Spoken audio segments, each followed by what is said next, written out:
Ikaze inshuti bakunzi bacu ba Divine Miséricorde iwacu Rwanda TV turabakiriye. Twongeye kubaha ikaze rero muri iki kiganiro cyacu cy'uyu munsi. Ikiganiro cyacu cy'uyu munsi rero nkuko nari nabibasezeranije ko tuzavuga kuri Bibiliya, tukavuga bimwe mu bitabo bigize Bibiliya cyangwa se bimwe mu bitabo byanditse muri Bibiliya bivuga inkuru zitandukanye, inkuru zabayeho n'inkuru zitabayeho. Rero uyu munsi rero ni umwanya mfashe wo kugira ngo tugire ibitabo bimwe na bimwe noneho tubasha kumenya no gusobanukirwa, tumenye ibi bitabo ni bitabo ki, tumenye ngo ibi bitabo byanditswe kubera iyihe mpamvu, tumenye ngo ibi bitabo kubera iki byashyizwe muri Bibiliya ariko bivuga inkuru zitabayeho. Tureka dutangirire aha ngaha rero bavandimwe, hari ibitabo bimwe na bimwe dusanga muri Bibiliya, ariko reka tubanze dusobanukirwe na Bibiliya ni iki. Bibiliya ni iki? Bibiliya ni igitabo cy'ijambo ry'Imana mu rurimi rwacu rw'Ikinyarwanda, ariko Bibiliya ntabwo ari ijambo ry'Ikinyarwanda. Bibiliya ni ijambo rituruka mu rurimi rw'Igihebureyi. Abahebureyi Bibiliya bayita Biblion cyangwa se bakayita Biblia. Rero ayo ni amagambo abahebureyi bakoresha cyangwa se bita Bibiliya, nk'uko twe tubyita gutyo ni Bibiliya, cyangwa tukayita igitabo cy'ijambo ry'Imana. Rero muri iki gitabo cy'ijambo ry'Imana hari ibitabo bimwe na bimwe dusangamo ariko bitavuga inkuru zabayeho, ahubwo bivuga inkuru zo kugira ngo zidufashe kumva no gusobanukirwa urukundo rw'Imana. Wakibaza ngo ibyo bitabo ni ibihe rero? Tega amatwi wumve neza. Ibi bitabo reka ntangire kuri ibi bitabo. Igitabo cya mbere ni igitabo cya Tobi, igitabo cya Yudita, igitabo cya Esther, ndetse tukongeraho n'igitabo cya Yona. Igitabo cya Yona cyangwa se ubavuga aravuga Yona cyangwa bakavuga Yonasi. Igitabo cya Yonasi. Reka tube tuvuze kuri ibi bitabo bine. Ibi bitabo rero uko ari bine ni ibitabo bivuga inkuru zitabayeho. Hakibaza ngo ese izi kuki bivuga inkuru zitabayeho? Ese uko birashoboka ko cyavuga inkuru zitabayeho? Yego nibyo koko. Tega amatwi neza. Ibi bitabo biragira biti muri Bibiliya ibitabo bya Tobi, Yudita na Esther byashyizwe hagati y'ibya Ezira na Nehemiya, bibanziriza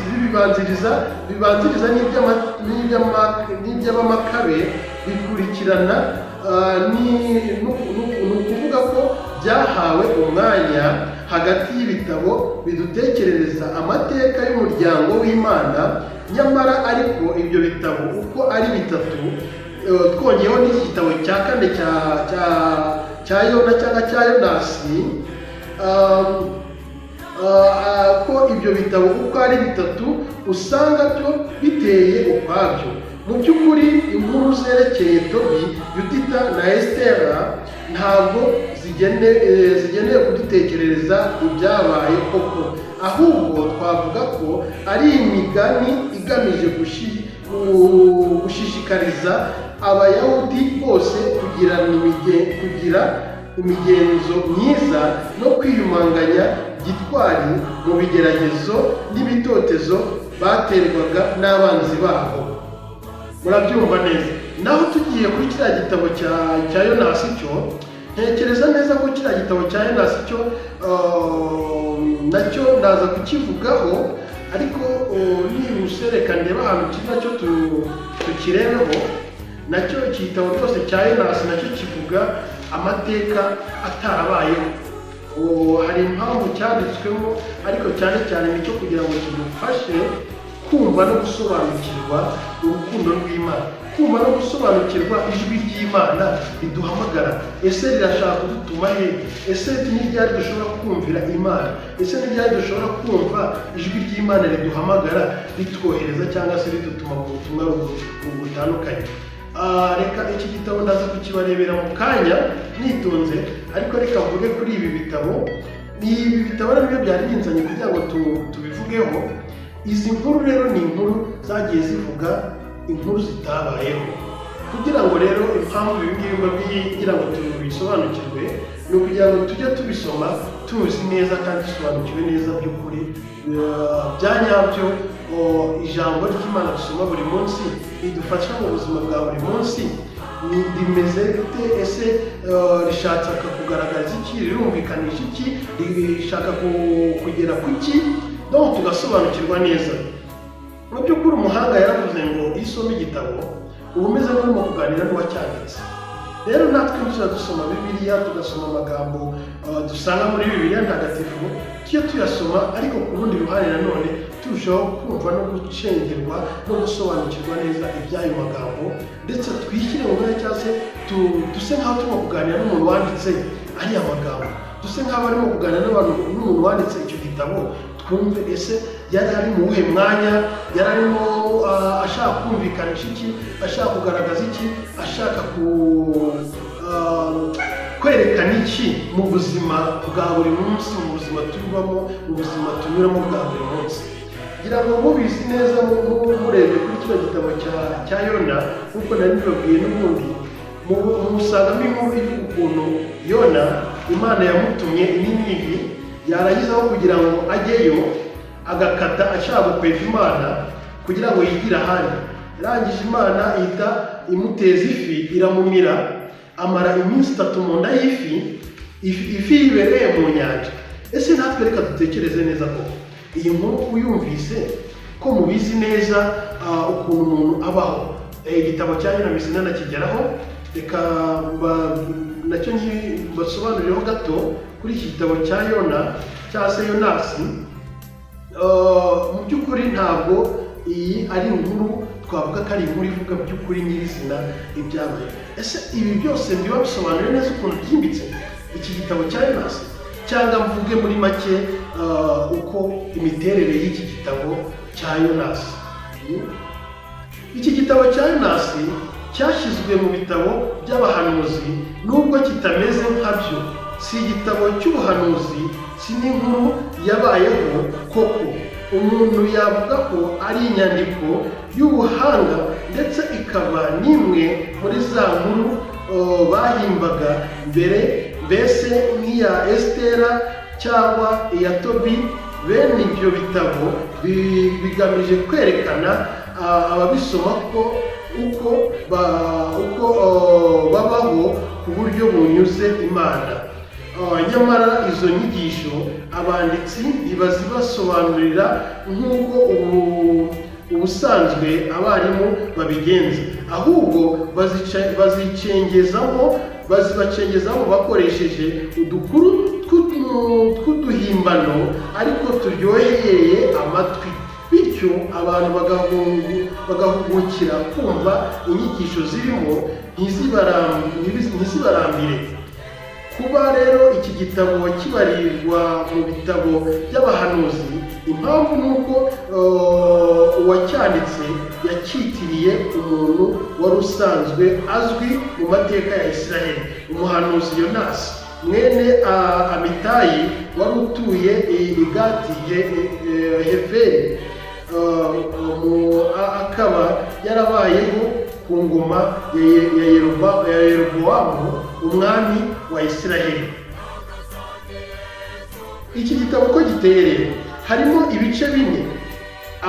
Imana itegeka Yonasi kujya guhindura abaturage ba Ninivi, ariko we akanga. Yurira ubwato ashaka guhungira Nyagasani hakurya y'inyanja. Haza kuba umuhengeri utuma abasare bamujugunya mu mazi. Yonasi amirwa n'igifi, ahimbira Zaburi mu nda yacyo. Yonasi Ninivi yigisha abaho ko bagomba guhinduka, baramwumvira, Imana ibagirira imbabazi. Yonasi ababazwa n'uko Imana igira imbabazi, imwereka ukuntu ari we wibeshye. Ngira ngo murasobanukirwa neza, murabyumvise. Tujye tuba mu bintu tubizi neza, tubisobanukiwe, tumenye n'impamvu yabyo y'ibyo ngibyo tubaho. Ni ibi ngibi rero nshaka ko dusobanukirwa bitandukanye. Ni nshaka ko mu by'ukuri dukunda Bibiliya, dukunda igitabo cy'ijambo ry'Imana, ariko ndifuza ko iki gitabo cy'ijambo ry'Imana tugikunze, tukizi, tugisobanukiwe, kugira ngo ejo n'ejo bundi bamwe na bamwe batagendera mu kigare, ugasanga rimwe na rimwe bamwe baracumura cyangwa se bakabigwamo, bakagwa mu mutego kubera rimwe na rimwe baba batabisobanukiwemo neza cyane. Gusa izi ni inkuru nziza cyane umuntu aha agaciro kandi anubaha, kuko ari inkuru zidufasha mu buzima bwa buri munsi nk'umuntu wemera Imana, umuntu wemera ko Imana iriho, umuntu wemera ko yaremwe n'Imana, umuntu wemera urukundo rw'Imana, umuntu wemera yuko Imana koko ari Imana mu buzima bwacu bwa buri munsi, umuntu wemera yuko Imana koko iriho, ariyo yaturemye, ariyo itubeshejeho, ibiriho byose bibeshejweho n'ubuntu bw'Imana. Rero ibi ni ibintu batagomba guhakana cyangwa se ngace ku ruhande cyangwa se ngakerense, kuko iyo turebye neza tugatekereza neza ku miterere ya Bibiliya, tuza gusanga Bibiliya iyo uyirebye neza amagambo ayirimo usanga ari Bibiliya ivuga ku buzima bwahahise, ubuzima bwa none bw'uyu munsi ndetse n'ubuzima bw'ejo hazaza. Rero iyo urebye cyane ugasanga ubuzima tunyuramo uyu munsi ni ubuzima n'ubundi usanga nayo Bibiliya irimo kuvuga buri munsi kenshi na kenshi. Hari aho Bibiliya igera ikavuga ngo hari igihe kizagera abakobwa cyangwa se abantu bakifuza kutabyara, hari igihe kizagera bakifuza kuba muri ya magambo meza bakoresha babyita ingumba, bifuze kuba ingumba. Ababyeyi bicane n'abana babo, abana bicane n'ababyeyi babo. Ibyo ngibyo kuko iyo ubitekereje neza uyu munsi usanga aribwo buzima kenshi na kenshi ubu none bisa naho turimo. Uyu munsi umubyeyi arabyara umwana we, ariko mu gihe gito cyane ugasanga batangiye kugirana ibibazo, umubyeyi agatangira kwibaza ngo ndakubyariye iki, umubyeyi agatangira no kugira gute gushakisha aho ubona icyakwicisha wa mwana we, cyangwa se umwana akagerageza gushakisha ukuntu yakwicisha umubyeyi we kugira ngo akunde yegukane imitungo y'umubyeyi we, kugira ngo akunde se amuve mu maso abone uko yisanzura yigenga mu buryo buhagije, kuko yumva ko ashobora kuba yumva ko yabujijwe uburenganzira, abujizwa gukora ibyo yishakira byose n'umubyeyi we cyangwa se umuryango we muri rusange, agashakisha no agatangira gushaka ikintu cyakwicisha umubyeyi we. Ubwo ni bwo buzima turimo uyu munsi. Ariko nyamara kera mu basomaga Bibiliya bino bihe bitarageramo bumvaga ibyo bihe bishobora kuba bitazabaho, ariko uyu munsi ibyo bihe birahari, aho umwana ashobora kwica umubyeyi we, aho umubyeyi ashobora kugambanira umwana we akicwa, aho umuntu w'uyu munsi yaba umukobwa cyangwa umuhungu ashaka kwicara akavuga ati ndumva nshaka umugabo, ndumva nshaka umugore, ariko sinshaka kubyara. Murumva icyo kintu? Akabyara umwana umwe, yamara kubyara umwana umwe agahita avuga ati sinshaka kongera kubyara ukundi, umwana umwe arahagije, ntabwo nshaka kuzongera kubyara ukundi. Murumva ibyo ni bya bihe turimo uyu munsi, kandi Bibiliya ihora ivuga buri munsi, yavugaga kera, kuva na kera na kare yahoraga bivuga ngo hari igihe kizagera abantu bakaba batakifuza kubyara, hari igihe kizagera umwana na nyina bagashyamirana, hari igihe kizagera umwana akaba yakwica se na nyina kubera impamvu, kubera imitungo, kubera amafaranga se, kubera gushaka kwigenga se, ibyo byose. Rero ibi ngibi byose Bibiliya yarabivugaga.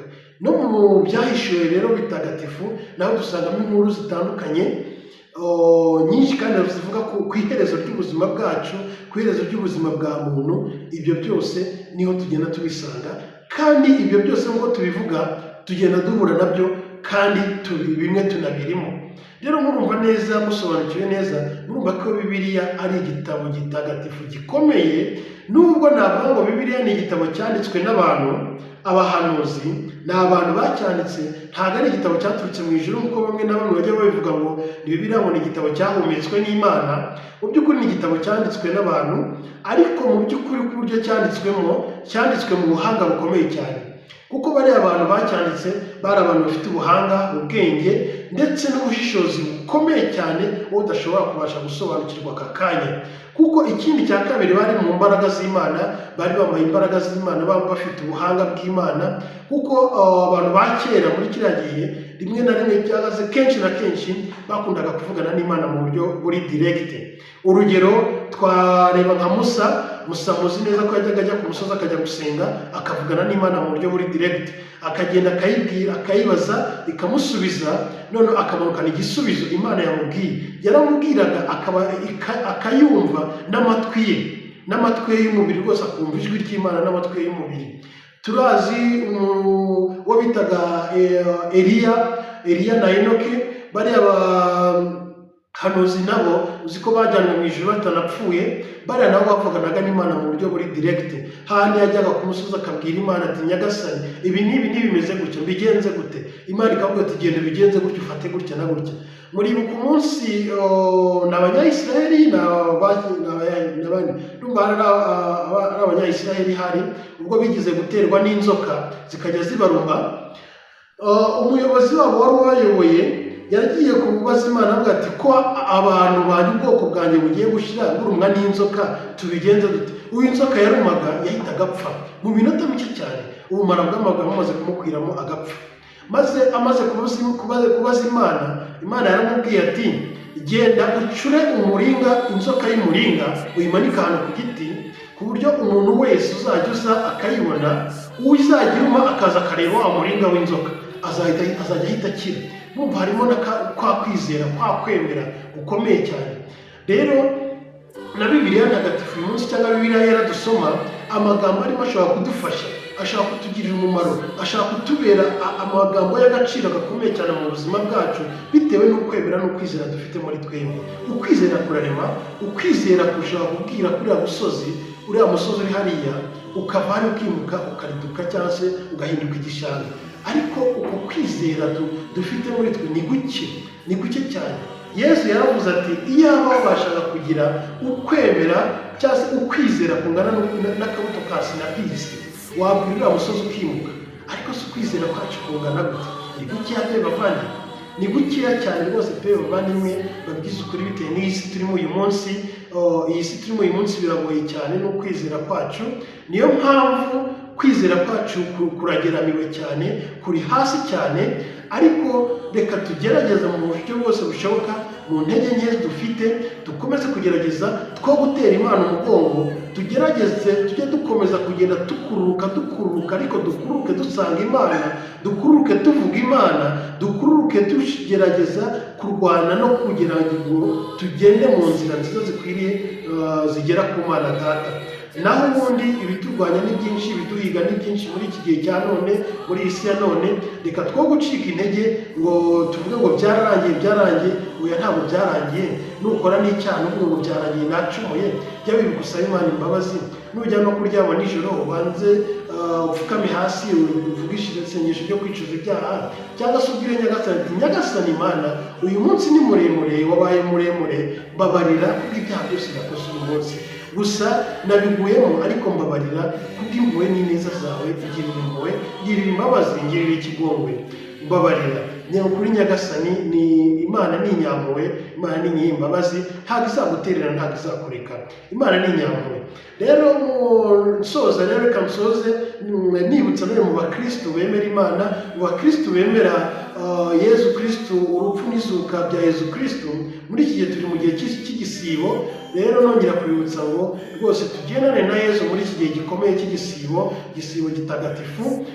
Tugendane na Yezu muri iri babara rye, tugendane na Yezu, tuzirikane urupfu rwe, uburyo yapfuyemo, hanyuma twinjire mu bubabare bwe, mu buribwe bwe, tubashe kuronka imbabazi, impuhwe n'urukundo byiwe. Tugendane na Kristo kandi aradutera imbaraga mu bidushuka, mu bigeragezo byose, mu bishuko byose duhura nabyo. Ni ukuri muvandimwe, ntucike intege. Yesu arahari.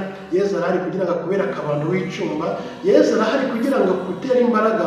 Yesu arahari kugira ngo akuruhure imitwaro iri mu kukuvuna. Yesu arahari kugira ngo akubere igisubizo cy'ibibazo ufite. Yesu arahari kugira ngo akubere kanguka. Yesu arahari mu buzima bwawe. Yesu arahari kugira ngo akongeze urumuri mu mutima wawe. Yesu arahari kugira ngo afungure icyumba cy'umutima wawe kitishimye, kirimo akababaro n'agahinda, yuzuzemo ibyishimo n'umunezero. Girira icyizere Yesu rero, ukomeze umwakire, wamufungurire iwawe, uvuge uti karibu Yesu, karibu Yesu, karibu Yesu wanjye, ndafunguye rwose, ni karibu.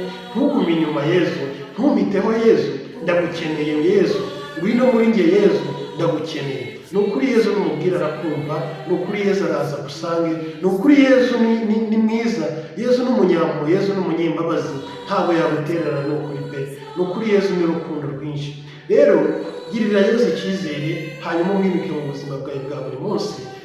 Aragufasha byose kandi nta na kimwe atazagufasha. rero bavandimwe, dusoje iki kiganiro cyacu babwira nti mukomere, mukomeze mugire amahoro y'Imana, mugire igisibo cyiza gitagatifu, kandi mukomere ku rukundo rw'Imana, mu mpuhwe z'Imana, mwirundurire mu mpuhwe z'Imana, maze Yesu akomeze kubana namwe, bashyigikire muri byose. Ndabakunda, mukomeze kubana n'Imana, mugira amahoro. Bayi rero turi kumwe, naho gutaha ku kindi kiganiro cy'ubutaha turi kumwe.